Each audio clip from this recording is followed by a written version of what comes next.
आज कामदा एकादशी है। अच्छे कर्म करने से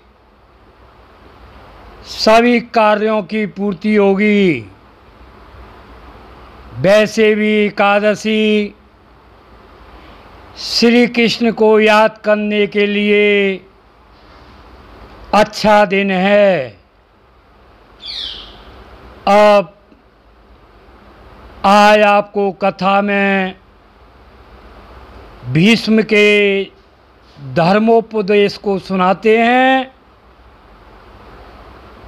जो उन्होंने धर्मराज को दिए।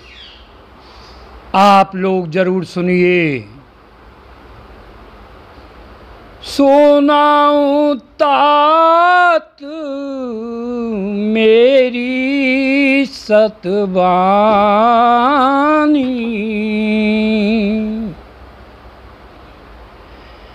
काल विवश ना चाहे सब प्राणी, नहीं तुम मारई नहीं को मारे, कर्म विवश प्राणी दुख पावे। भीष्म में राजा युधिष्ठिर को अनेकों धर्मोपदेश देकर समझाया, किंतु धर्मराज का मन शांत नहीं हुआ। उन्होंने भीष्म से कहा कि आप बाण शैया पर कष्ट उठा रहे हैं, जिससे मेरा हृदय क्लेश को प्राप्त होकर जलने लगता है। भीष्म बोले, हे राजन, तुम जो समझते हैं कि मैंने या तुमने या दुर्योधन ने इतने भी कुरुक्षेत्र में मरवाए हैं या मरे हैं, यह तुम्हारा सोचना गलत है। तुम भी स्वतंत्र नहीं हो, काल ईश्वर के अधीन है। जैसे मिट्टी और चाक बर्तन बनाने के कारण हैं, सब कुम्हार के ही अधीन रहते हैं, ऐसे ही मृत्यु काल के अधीन हैं। संसार के सभी कार्य काल की प्रेरणा से होते हैं। सब काम कर्मानुसार ही मृत्यु को पाते हैं। भीष्म की बात सुनकर युधिष्ठिर का शोक दूर हो गया। भीष्म ने धर्मराज से आगे कहा कि राजा सुदर्शन ने गृहस्थ जीवन में ही आतिथ्य सत्कार के बल से मृत्यु को जीत लिया था, इसलिए गृहस्थ के लिए अतिथि सत्कार से बड़ा कोई भी धर्म नहीं है। गादी तने की कथा सुनाई, जय विद ब्राह्मण पद भी पाई। युधिष्ठिर ने भीष्म से कहा, दादाजी, विश्वामित्र क्षत्रिय थे, किंतु उन्होंने ब्राह्मणत्व किस प्रकार प्राप्त किया? भीष्म ने कहा, हे धर्मराज, भरत वंश में राजा अजमीर के पुत्र जन्नू थे। उन्होंने गंगा जी को पुत्री बनाया था, जिससे उनका नाम जाह्नवी हो गया। जन्नू के सिंधु द्वीप तथा सिंधु द्वीप के बाल का सब पुत्र था और उसका पुत्र बल्लभ था, और बल्लभ के कुशिक, और कुशिक के गादी नाम का पुत्र हुआ। उन्हीं गादी के विश्वामित्र थे। राजा गादी के पहले कोई संतान नहीं थी।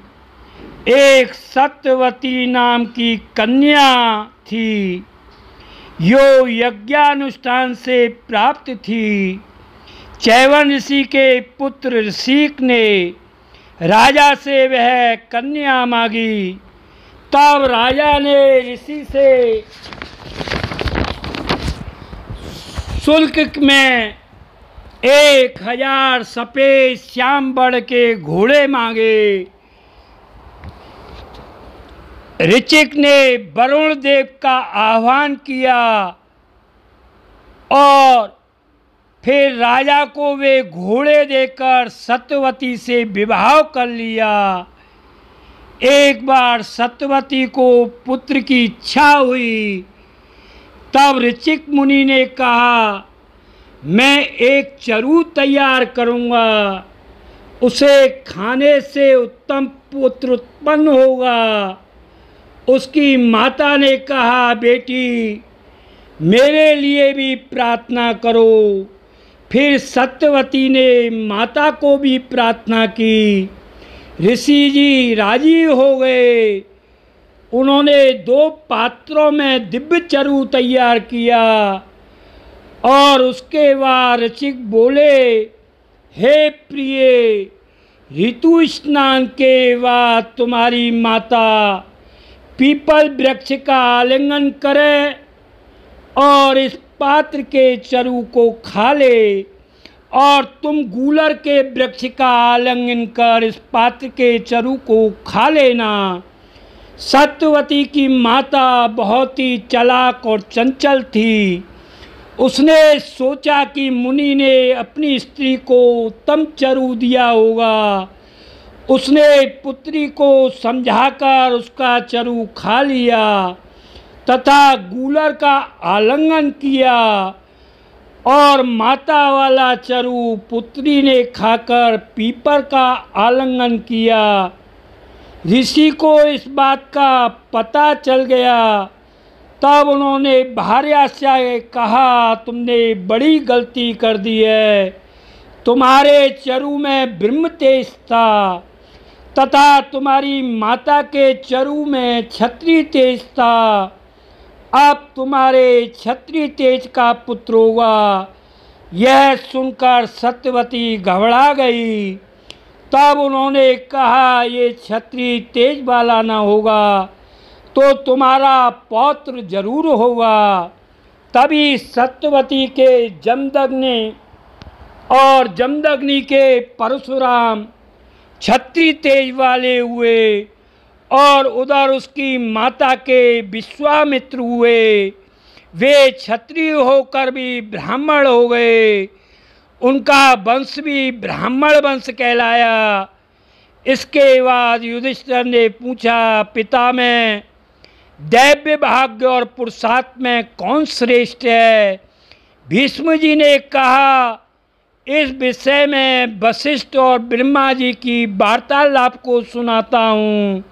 ब्रह्मा जी ने कहा था कि जैसा बीज बोओगे वैसा ही फल मिलेगा। बिना बोए खेत फल नहीं दे सकता। इसी प्रकार बिना पुरुषार्थ के प्रारब्ध भी फल नहीं देता है।